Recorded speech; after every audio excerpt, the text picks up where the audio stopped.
Assalamualaikum warahmatullahi wabarakatuh. Good morning, the honorable examiners, and thank you for giving me chance today to present my final report entitled The Customer's Perception Towards the Impacts of English for Food Products Branding in Palembang. Well, my name is Nidia Annisa and I'm from 6th grade class. I am one of the students under supervision of Mrs. Ribustiani, SPD and TESOL EDD, and Mr. Muhammad Ridwan, SPD MPD. Well, today, I will present 5 parts in this presentation. The first one is introduction, the second one is literature review, the third one is research methodology, the fourth one is findings and discussion, and the last but not least is conclusion and suggestion. Alright, let's start from the first one, introduction, with the beginning of this research. Alright, language is a vital medium of communication that humans use to communicate with one another. In the world of branding, language plays a crucial role. It helps define the brand and sets it apart from the others. Besides, language has also the ability to influence the customer's understanding, memory, attitudes, and actions. Ladies and gentlemen, as we know, there are so many languages in the world.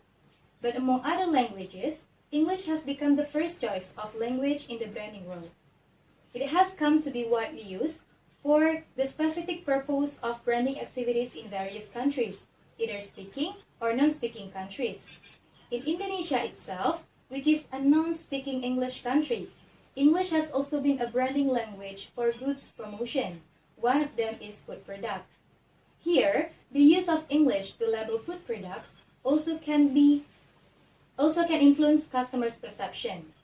Having this situation, I was interested to choose this topic, and I chose Palembang as a non-speaking English area, which also one of the best 5 business cities in Indonesia.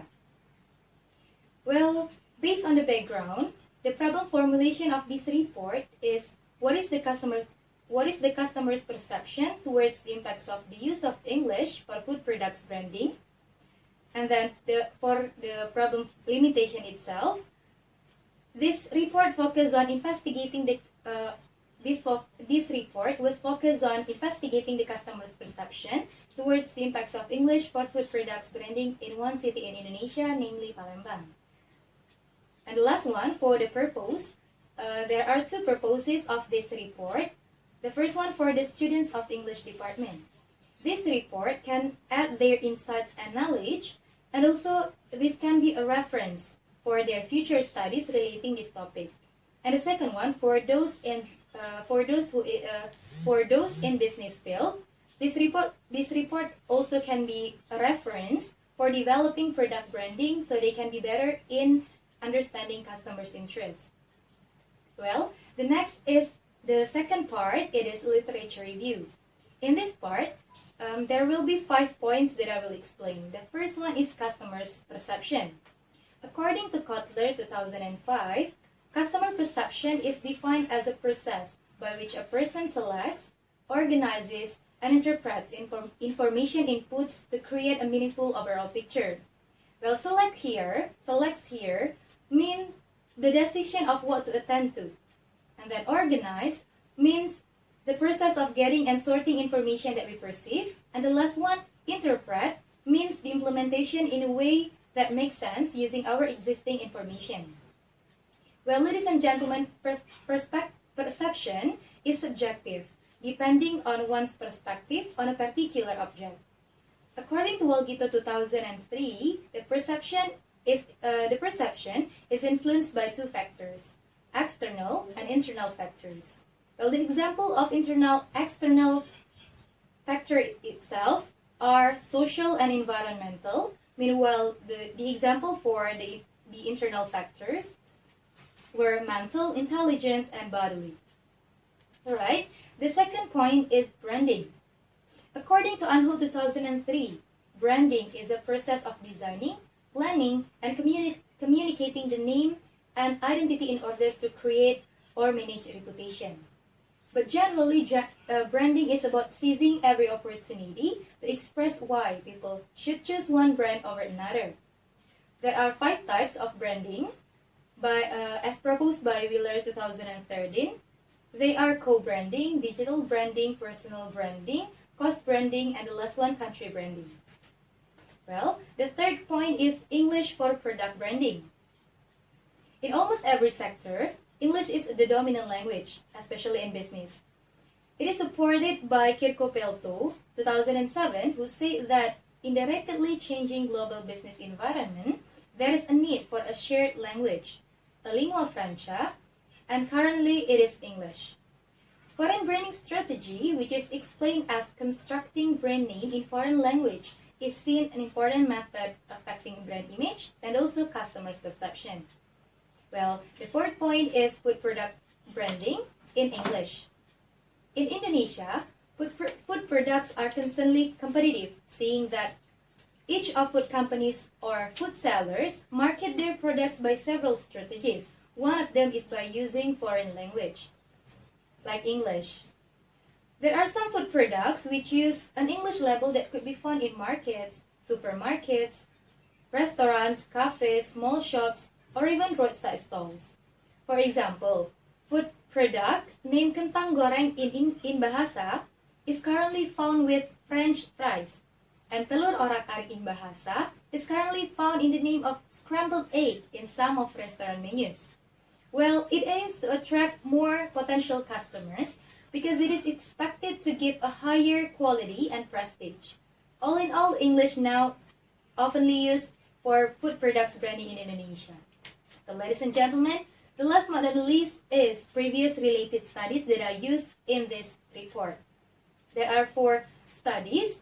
They are first, Hutabara 2013, who had conducted research on the influence of foreign or local language brand names in Indonesia on buying attention with attitude and perception of quality. And the next is Fona and Fidiati in 2018, who analyzed the perception of the customers towards the use of English for stores in Indonesia.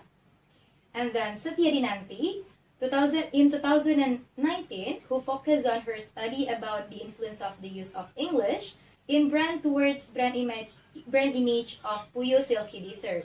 Well, the last one, Tur 2019, who conducted a study on iconic English business name as a branding tool in the rural areas of Yogyakarta Special Region. Right, ladies and gentlemen, the next part is research methodology. Well, in this research, I used qualitative data. According to Creswell 2013, qualitative research is the process of understanding inquiry based on a tradition of district inquiry methodology that explores social or human problems.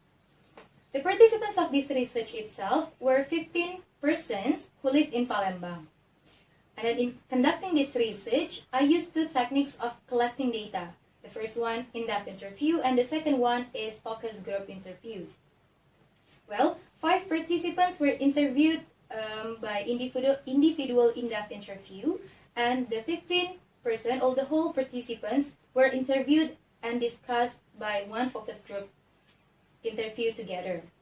Right? The last one, for the technique analyzing data, I used technique by Matthew and Ross in 2010 that has 4 steps, namely identifying initial themes, developing categories, looking for relationship across the merging themes, and the last one, presenting the data. Well, ladies and gentlemen, the next is findings and discussion. For the findings, the first one, for the findings, there are 2 kinds of results I have got from the participants, the good impacts and also the limitations. Well, for the good impacts itself, there is 8 points. The first one, English for food products branding becoming more popular. The second one, it was influencing buyers' purchasing interest, affecting sales and revenue, increasing business competition, and then increasing buyers' curiosity, and then adding vocabulary or insight. Next is, it was also being a symbol of modernity. And the last one is, it was increasing prestige or self-esteem. Meanwhile, the limitations of the use of English for food products branding in Palembang, there are 4 points that I got. The first one is indifference to the existence of English labels. The second one, other aspects of food products purchasing interests that were more influential. The third one is way of promotion from each company or food sellers. And the last one is the feeling of no pride in English level. Ladies and gentlemen, the next is for the discussion. In this discussion, I discuss about 4 characteristics of the branding or advertising language by Gao, 1971, as cited in Mutmainah 2016. There are 4 main characteristics. They are first, edited and purposeful. Well, edited and purposeful here mean the language must be suitable for the products and service they offered, and also it must have purpose to transfer the message to the customers. For example, Herbalife, the product that has a message that the ingredients of their nutrition and skin health products are from herbs, which good for healthy life. Well, the second one is rich and arresting. This means that the language is specifically intended to attract and embrace the readers or listeners' attention. The example is Blue Ocean, a drink in restaurant or cafe's menu, which has blue color, which looks like the color of deep blue ocean and describes a freshness. Well, ladies and gentlemen, the third point of the limitation involves readers or listeners. This means the readers or listener should complete the branding message. For example, the product of UC 1000, the product of vitamin C, which describes their products in a slogan, healthy inside, fresh outside. The language used delivers the message that it is a product that could make the customers healthy inside their bodies and fresh outside their look if they consume this product. Well, last but not the least is doesn't hold secrets. Doesn't hold secrets here means that the language used must be the simple one, so it can be understood without difficulty. For example, Indomilk. I guess you all know this product. This is the milk product from Indonesia. That implies it is variations of milk product in Indonesia.